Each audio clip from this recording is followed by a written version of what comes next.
నా అల్లుడు చేసింది ఒప్పైనప్పుడు మాధవ చేసింది మాత్రం ఇప్పుడు తప్పెలా అవుతుంది? మీరేం మాట్లాడకండి. ఇంటి గురించి గొప్పగా ఆలోచిస్తున్నట్టు, మీరు ఎప్పుడు ఏ తప్పు చేయనట్టు, భూమి మాత్రం ఇప్పుడు ఏదో పెద్ద తప్పు చేసి వచ్చి నిలబడినట్టు నిందంతా తన మీద వెయ్యాలని చూడకండి.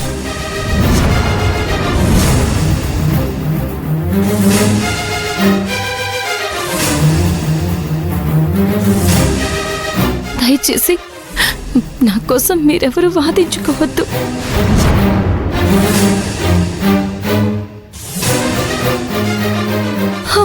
నా వల్ల మీరంతా గొడవ పడ్డం, బాధపడ్డం నాకిష్టం లేదు.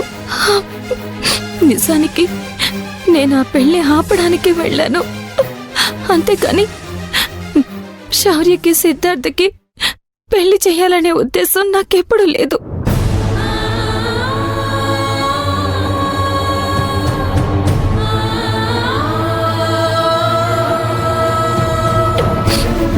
తనకి ఎన్ని విధాలుగా నచ్చ చెప్పాలో అన్ని విధాలుగా నచ్చ చెప్పాను. వినిందనుకున్నాను, నిశ్చితార్థానికి ఒప్పుకుంది అనుకున్నాను. కానీ తను నమ్మలేదు, నా మాట కూడా కాదని.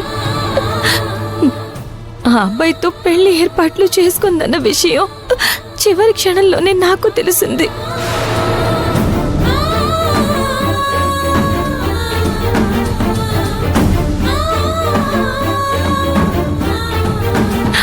ఎంతో కష్టపడి ఆ గుడి ఎక్కడుందో తెలుసుకుని వాళ్ళ పెళ్లి ఆపడానికి పరుగున వెళ్ళాను. ఆపేశాను కూడా. ఆలోపే మీరంతా వచ్చేశారు. చాలు, ఇప్పటి వరకు నువ్వు చేసింది చాలు. చూశాం కదా, ఇప్పుడు కొత్తగా నువ్వు చెప్పాల్సిన అవసరమే ఉంది?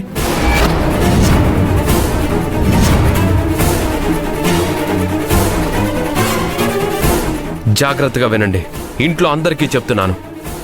ఈ క్షణం నుంచి భూమి నా భార్య కాదు. క్షణం నుంచి భూమి నా భార్య కాదు. క్షణం నుంచి భూమి నా భార్య కాదు.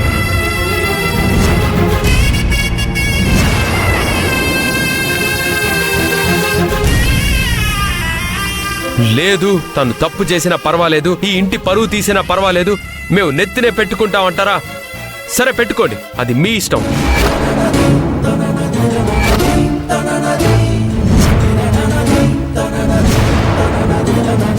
నా మాట కాదని తనని ఆదరించాలని చూసినా, నన్ను తనని కలపాలని చూసినా, ఇప్పుడు నాకు భార్య మాత్రమే లేదు.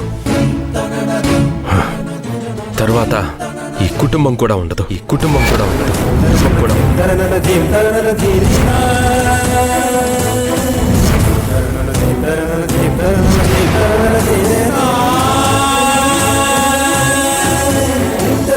అరే మాధవ, చెప్పదు వినరా, ఒక నిమిషం ఆగరా. అసలేం జరిగిందంటే,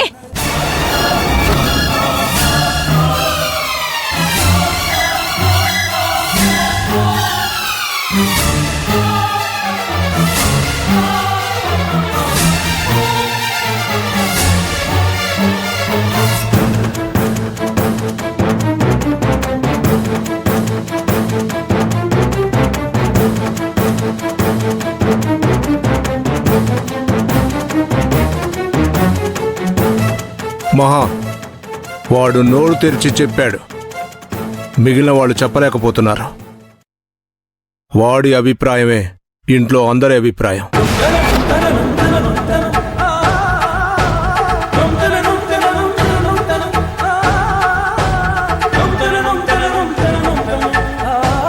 తప్పు జరిగింది, ఆ తప్పుకి భూమి సహకరించింది. తనకి సర్ది చెప్పేదేదో ఇంట్లో వాళ్ళకి చెప్పుంటే పరిస్థితి ఇంత దూరం వచ్చేది కాదు.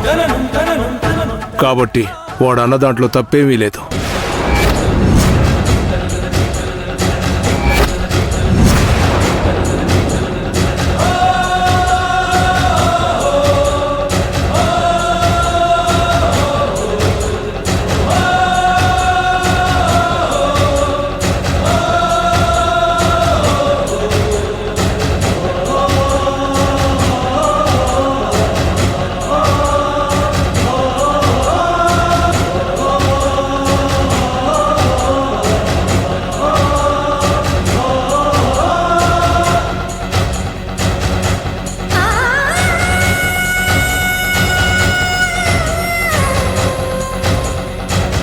భూమి, నువ్వు తప్పు చేసావని నేను అనలేను.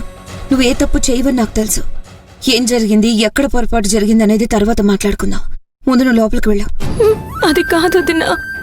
నేను చెప్తున్నాను కదా భూమి, వెళ్ళు.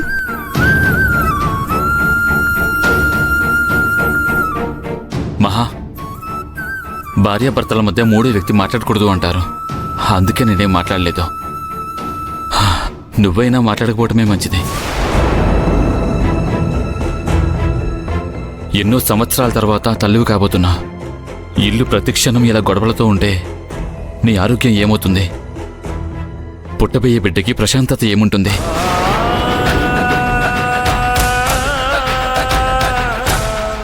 నీ ఆరోగ్యమే బిడ్డకి ఆరోగ్యం. నీ ప్రశాంతతే వాడి ప్రశాంతత. లేదంటే బిడ్డ ఆరోగ్యం దెబ్బతినే ప్రమాదం ఉంది. అలా ఏం ఉండదండి. ఇంట్లో ఏం జరిగినా నాకు అవసరం లేదని పట్టించుకోకుండా ఉంటే నేను సంతోషంగా ఉంటానని మీరు అనుకుంటున్నారా? నా వాళ్ళు సంతోషంగా ఉంటేనే నేను సంతోషంగా ఉంటాను. లేని సంతోషాన్ని నటించడం నా వల్ల కాదు. మీ తమ్ముల గురించి ఆలోచించొద్దు, ఇంట్లో వాళ్ళ గురించి ఆలోచించొద్దు అని నేను అంటలేదు. మన బిడ్డ గురించి కూడా ఆలోచించమంటున్నాను.